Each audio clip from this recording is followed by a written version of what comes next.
अविश्रान्तं पत्युर्गुणगणकधाम्रेडन जपा पुष्पच्छाया तव जननि जिह्वा चयति सा यदाग्रासीनाय स्फटिकदृशदच्च विमयी सरस्वत्या मूर्तिः పరిణమతి మాణిక్యవపుష.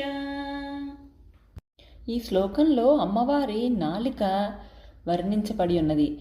శంకరులేంటి అమ్మవారి నాలికను కూడా వర్ణించాలా అని ఎవరైనా అనుకోవచ్చు. కానీ అమ్మవారి నాలుక వర్ణనలో సత్సంగ ప్రభావాన్ని అంతర్గతంగా బోధించారు శంకరులు.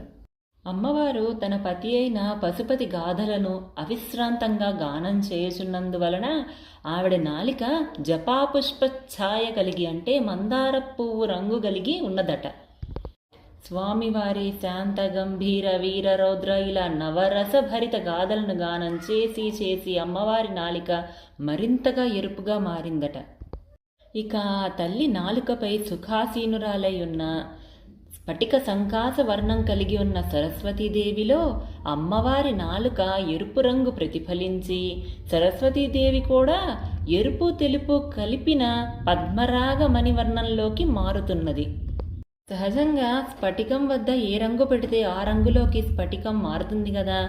మరి స్ఫటిక వర్ణంలో ఉన్న సరస్వతీదేవిలో అమ్మవారి నాలుక ఎరుపు రంగు ప్రతిఫలించగా సరస్వతీదేవి కూడా ఎరుపు రంగులోకి మారిందని అద్భుతంగా వర్ణించారు.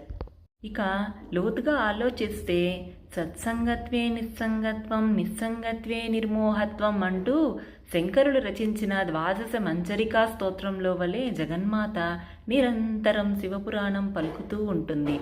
అనగా సద్వాక్కులు సచ్చరిత్రలే చెబుతూ ఉంటుంది. ఆ సత్సంగం వినగా వినగా మంగళకరమైన దైవ కథలు స్తోత్రాల పట్ల ఆసక్తి అనురక్తితో మనకు మదిలో నిండిపోతాయి. అట్లా జరిగాక జగన్మాతలానే ఈ భక్తులు శ్రోతలు మారిపోతారు. అలానే ప్రతిరోజు శ్లోకాలు స్తోత్ర పారాయణం లాంటివి అందరం కలిసి విన్నా చదివినా మన హృదయాలు ఆ మంచితనంతో నిండిపోతాయని శంకరులు ఈ శ్లోకం ద్వారా బోధించారు. ఇలా మనందరం శివస్వరూపులము జగన్మాత స్వరూపులము అయ్యేందుకు అవకాశం కలిగిస్తుంది సత్సంగం. ప్రతి మనిషి జిహ్వపై వాగ్రూపిణి శక్తిగా సరస్వతీదేవి ఉంటుంది. అందుకే మన వాక్కును మనం నియంత్రణ చేసుకోవాలి. అంటే మంచిగా మాట్లాడాలి, మంచిగా ఆలోచించాలి. శ్రీమాత్రే నమః.